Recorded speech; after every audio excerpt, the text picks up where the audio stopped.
போர் வந்தா நிச்சயம் தங்கத்தோட விலை கூடும். 16 டன் வச்சிருக்காராம் அவரு. ஸோ கோல்டு ஏன் வாங்க சொன்னோன்றது இப்போ உங்களுக்கு புரிஞ்சிருக்கும்னு நினைக்கிறேன். கோல்டு ரொம்ப முக்கியம். போர்கள் வந்துச்சுன்னா நிச்சயமா கோல்டோட விலை தான் கூடும். ஏன்னா ஏதாவது ஒரு நம்பகத்தன்மை இருக்கணும். அதாவது ஒரு பிரச்சனை நடக்குது அப்படின்னா மக்கள் ஒரு இப்படி ஒரு சுச்சுவேஷன் வந்துட்டாங்க. வணிகம்ன்ற சுச்சுவேஷன் வந்துட்டாங்க. ஒருத்தனை நம்பி டிபெண்ட் பண்ணி வாழ்ந்துட்டாங்க. இப்போ அதுக்கு ஒரு நம்பகத்தன்மை இருக்கணும் அப்படின்னா ஏதாவது ஒரு சொத்து இருக்கணும். இயற்கையா இருக்க சொத்து இருக்கணும். கோல்டுன்றது இயற்கை. அப்போ இந்த இயற்கையோட நிரந்தரமான ஒரு ஒரு வேல்யூபிளான ஒரு பொருளை பயன்படுத்துகிறோம். ஸோ அது கோல்டை இங்கே பயன்படுத்துகிறாங்க.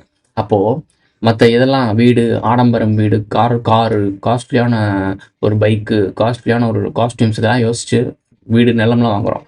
அதெல்லாம் நிரந்தர சொத்து தான். பட் ஒரு பொருள் வாங்கணும்னா போய் பைக்கை கொடுத்து வாங்க முடியாது. அதுக்குன்னு ஒரு ஒரு ஒரு வரமுறைகள் இருக்குது.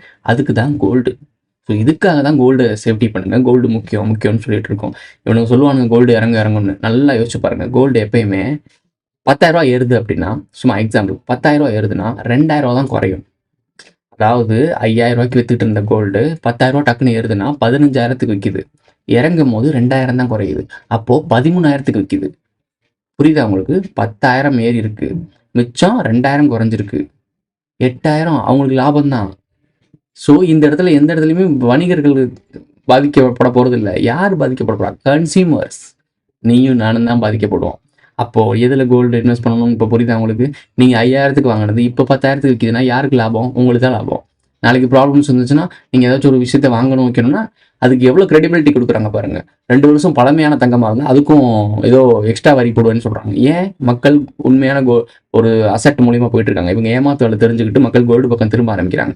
நாளைக்கு அவன் என்ன நினச்சான்னா எல்லாரும் போரில் முடிச்சு விட்டு கோல்டு வச்சிருக்கேன் கொஞ்சம் பேர் தான் சர்வே பண்ணுவானுங்க, அவங்களாம் ஈஸியாக கண்ட்ரோல் பண்ணிடலாம் நினச்சானுங்க. இப்போ எல்லா மக்களும் கோல்டு மேலே இன்வெஸ்ட் பண்ண ஆரம்பிச்சோன்னா இவன் நினச்சதை விட பெரிய லெவல் மக்கள் சர்வே பண்ணுறதுக்கான தயாராகிடுவாங்க.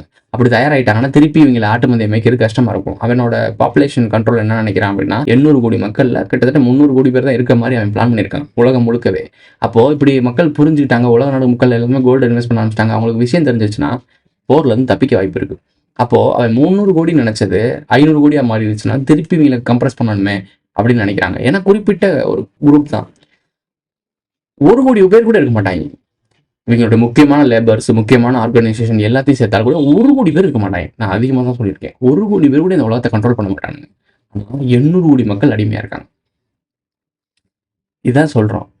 இதெல்லாம் காம்ப்ளிகேட்டடான விஷயம். கோல்டு இன்வெஸ்ட் பண்ணுறது அவ்வளோதான். உனக்கு இப்போ தேவை எப்படி சர்வே பண்ணணும்? கோல்டு தான். கோல்டு இன்வெஸ்ட் பண்ணணும்.